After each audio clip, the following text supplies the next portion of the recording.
Assalamualaikum warahmatullahi wabarakatuh. Waalaikumsalam warahmatullahi wabarakatuh. Oke, sebelum pelajaran dimulai, bagaimana kabarnya anak-anak? Baik. Dalam cuaca saat ini, kalian harus pandai-pandai menjaga kesehatan ya, biar tidak gampang terserang penyakit. Terus makan dan minumnya juga harus diatur. Sebelum mulai pelajaran, mari kita berdoa menurut agama dan tradisi masing-masing. Berdoa mulai.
Pancasila itu berasal dari bahasa Sanskerta yang artinya panca itu ada 5, kalau sila itu dasar, artinya 5 dasar atau 5 asas.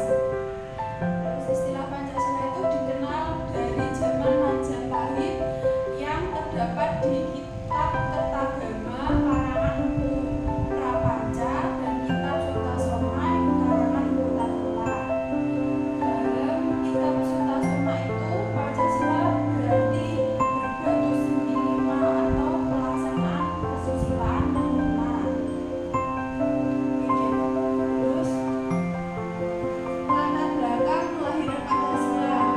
Latar belakang kelahiran Pancasila ada 4 masa, yaitu masa Majapahit, masa sejarah awal, terus masa kerajaan Nusantara, terus masa penjajahan, masa nasional. Sejarah awal ini sebelum abad ketiga terdapat penemuan lukisan dinding goa. Jadi kalau kalian pernah ke goa itu ada lukisan dinding-dinding di luar, di pojok atau di dalamnya goa itu termasuk ada masa sejarah awal dulu ya. Terus terdapat patung-patung purba kayak Mojo Ketensis, kayak Burane seperti itu ya. Terus selanjutnya terdapatnya nekara. Nekara itu adalah alat yang ditemukan pada zaman dahulu. Kalau yang sekarang itu dinamakan kayak gendang. Tapi gendang itu kan terbuat dari kayu. Kalau nekara itu terbuat dari bambu. Nekara itu dulu dibuat untuk upacara keagamaan. Jadi pas zaman dulu itu kalau ada upacara keagamaan, contohnya di Sulawesi itu pasti menggunakan nekara ini. Pada masa kerajaan Nusantara itu terjadi pada abad ke-7. Di zaman itu banyak orang-orang muda yang membangun candi.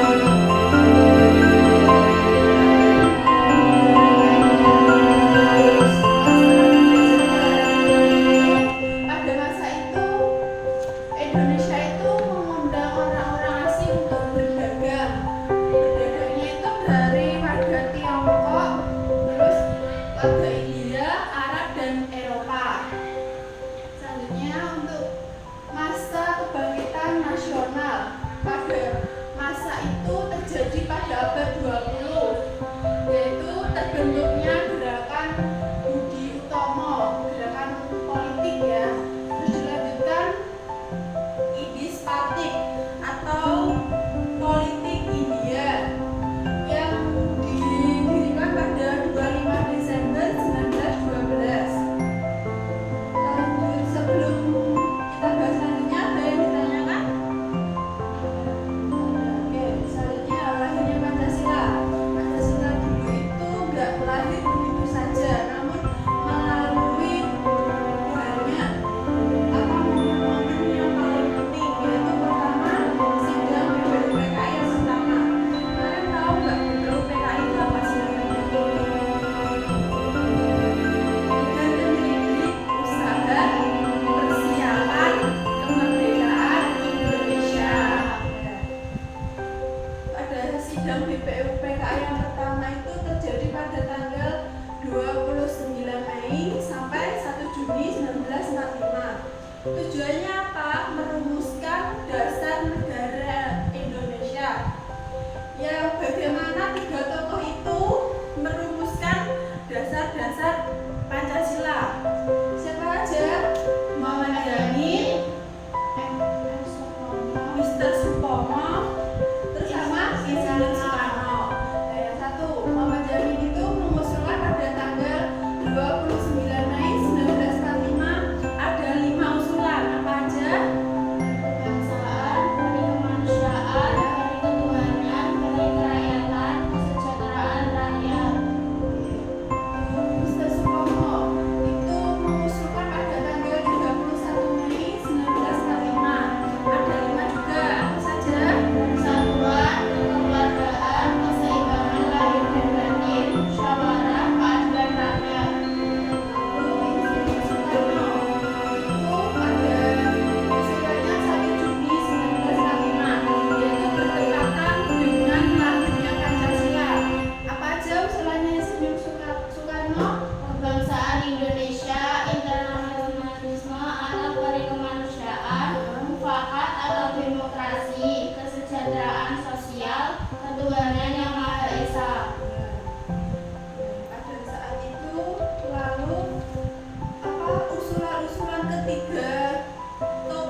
dasar negara.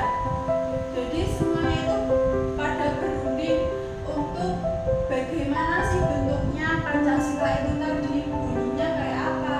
Lalu selanjutnya sidang ke-2 BPUPKI terjadi pada tanggal 11 Juli 1945. Yaitu apa saja tujuannya? Merancang teks proklamasi, terus merancang pembukaan UUD, merancang batang UUD.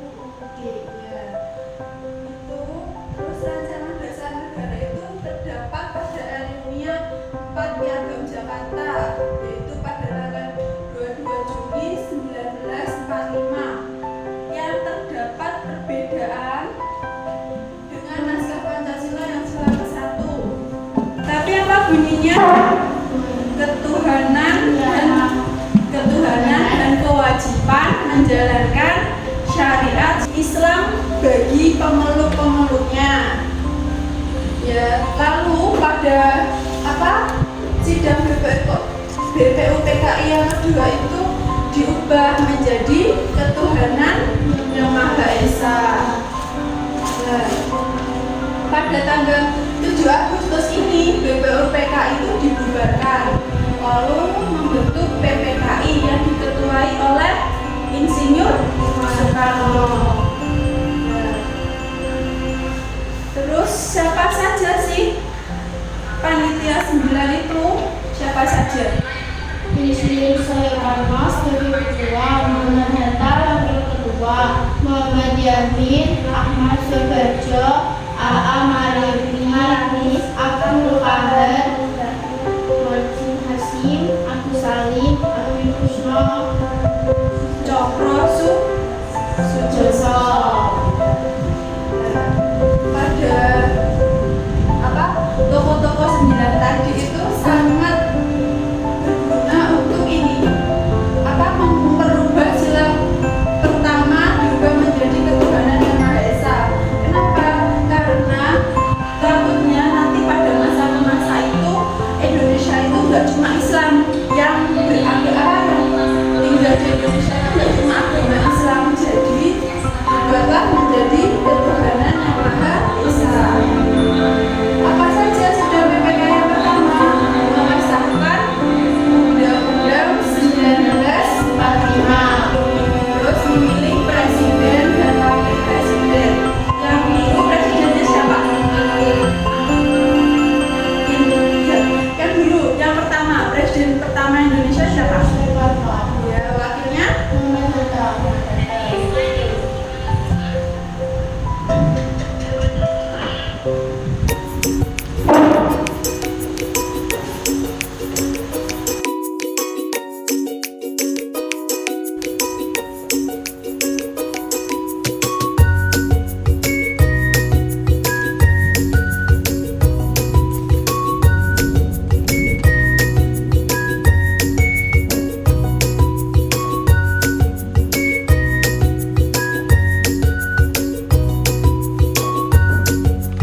pengatur hidup dalam kemasyarakatan pada umumnya.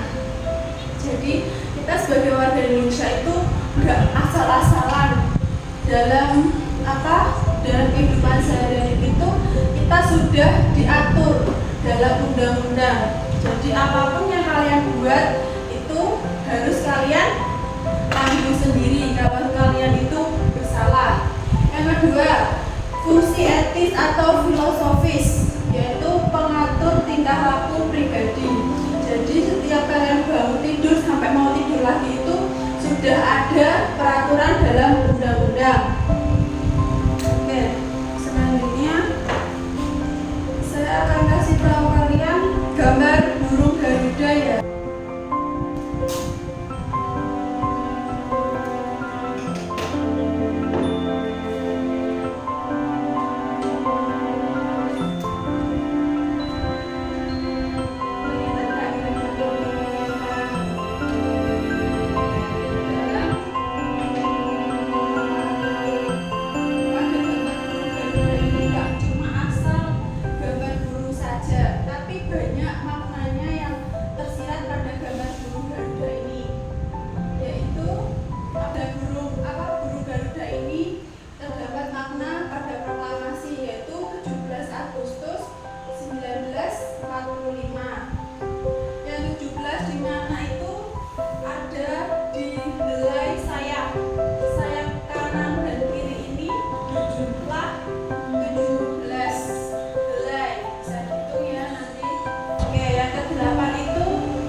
Atau 8 helai.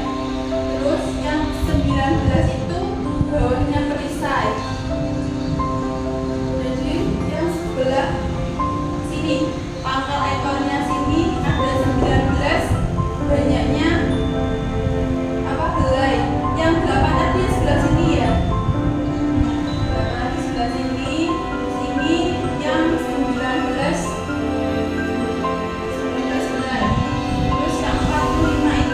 ada di pada lahir. Pada lahirnya ini jumlahnya 45.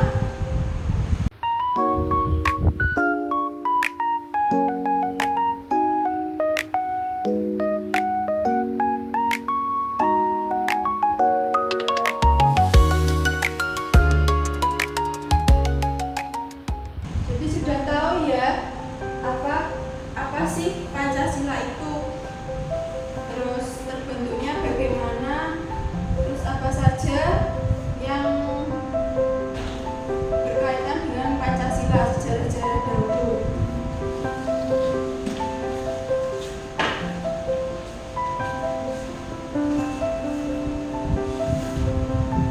Kan dulu Pancasila itu sebelum terjadinya bunyi ketuhanan yang Maha Esa itu terdapat bunyi yang coba kalian buka halaman 13. Kelihatan nggak piagam Jakarta itu bacaannya? Itu jadi sebelum terjadi perubahan bunyi sila yang pertama itu dulu Soekarno beserta 9 tokoh tadi itu mengubahnya itu sebelumnya itu bacaannya itu enggak ketuhanan yang Maha Esa itu ya, bacaannya itu ketuhanan dengan kewajiban menjalankan syariat-syariat Islam bagi pemeluk-pemeluknya. Coba dibacakan kan? Itu Piagam Jakarta, bahwa sesungguhnya kemerdekaan itu ialah hak segala bangsa, dan oleh sebab itu maka penjajahan di atas dunia harus dihapuskan karena tidak sesuai dengan peri kemanusiaan dan peri keadilan. Dan perjuangan perkenalkan kemerdekaan Indonesia telah sampailah kepada saat yang berbahagia dengan selamat sentosa mengantarkan rakyat Indonesia ke depan itu berupa kemerdekaan Indonesia yang merdeka, bersatu, berdaulat, adil dan makmur atas berkat rahmat Allah yang Maha Kuasa dan dengan didorongkan oleh keinginan luhur supaya kehidupan kebangsaan yang bebas. Maka rakyat Indonesia menyatakan dengan ini kemerdekaannya. Kemudian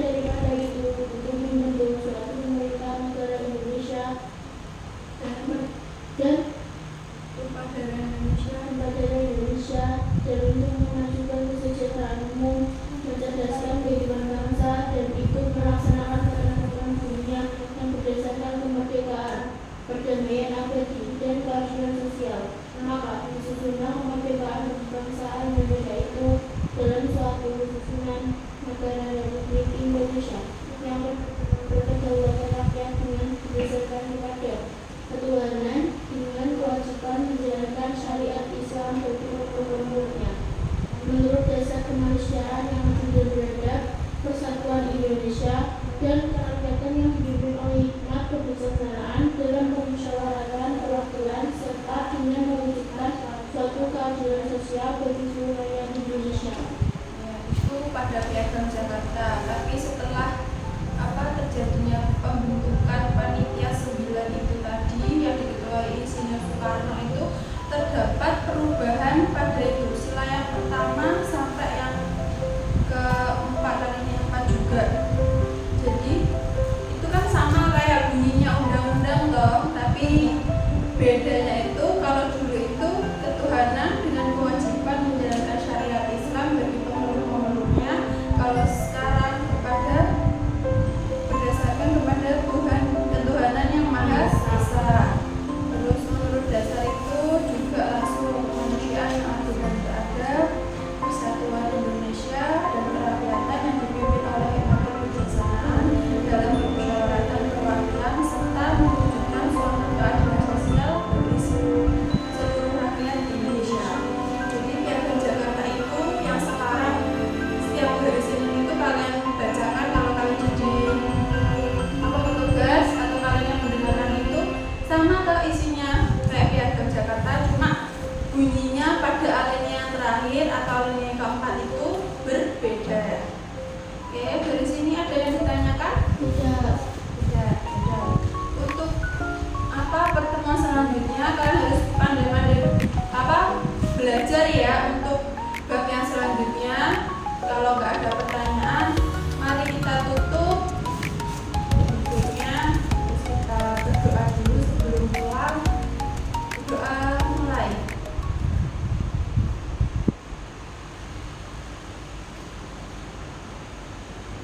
Doa selesai.